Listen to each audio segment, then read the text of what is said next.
With Mario Kart 8 being such a massive hit that people were still paying full retail price for it over a decade after its initial release, you'd think that Mario Kart World would have went down the Smash Bros. Route and include outside franchises and IPs. But sadly though, we're back to Mario-only Kart, at least for the base game, and I think that's lame, and if you give me a few minutes, I'll tell you why.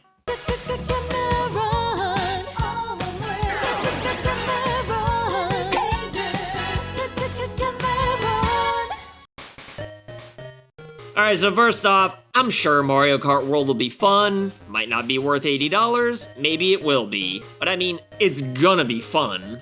I mean, how's it not gonna be? It's Mario Kart, like how can you mess that up if you're Nintendo? I just think it's gonna be a huge letdown if there aren't any non-Mario franchises in the base game, which there might be, sure, but it's not looking likely at this point. The main reason why it'd be a letdown is because the series already friggin' went there, but for some reason, Nintendo's trying to put the toothpaste back in the tube. Or are they? Well, of course not, because while I'm sure Mario Kart purists are gloating right now, we all know damn well Nintendo's gonna have DLC with a bunch of outside franchises sooner than later. And like, honestly, that's kinda lame. I know it's common these days, but that doesn't mean it's not lame.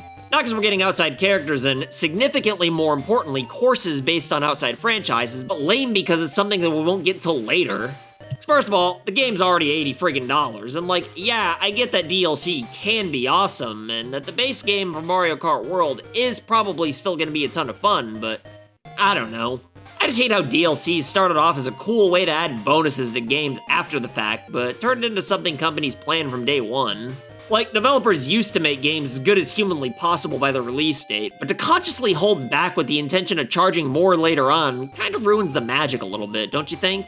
And of course, I know Smash Bros. Did the same thing, but it's kinda hard to make comparisons to that. First of all, Smash Ultimate was pretty much rushed to the Switch, and I mean, Smash's entire gimmick is kinda like a video game Hall of Fame. I mean, the base game for Smash Ultimate had plenty of third-party characters, which probably cost Nintendo money, so charging for even more third-party characters later on kinda made sense. And honestly, I don't even think Mario Kart needs third-party characters anyway, because it did get pretty complicated with Smash Bros. In a lot of ways, and I don't even blame Nintendo for not wanting to deal with that for another game. But still though, even though some people will deny it, I think Mario Kart's just way sicker with more Nintendo franchises in it. Hell, I don't even care about the characters since I'm just gonna pick Yoshi anyway, and it doesn't even make nearly the same difference as the Smash character does. All I really want are the courses from outside franchises, because we've already seen like 87 Bowser's castles with lava and fire. Yeah, it's cool, but like, just look at how fresh the non-Mario courses are in Mario Kart 8. And that game barely even scratched the surface. But just think about the potential for courses based on Metroid, Pikmin, Pokemon, Star Fox, and who knows what else. Hell, why not even more Zelda courses like Lost Woods or Skyloft or something like that?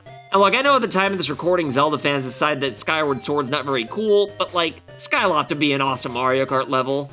Again though, I'm sure we're gonna get all this at some point, but it's just a shame that we gotta wait since it's been 11 years since the last Mario Kart game came out. And look, I'm not even that upset that this extra content's gonna be paid DLC. I mean, I know I should be, but I'm really not. As long as it really is included with the Switch's online service, then it's fine by me. I just hate that there aren't any outside Mario franchises in the base game is all. Like, if it ends up being a select few in the base game with way more coming later on via DLC, then that's fine. But I just think that the new game not having something the last game did inherently makes it lesser than in some ways. Granted, it might be a significantly better game even with just Mario content, but like, it should be better in every way, not just in most ways. Sadly, that's kind of what the internet's done to gaming.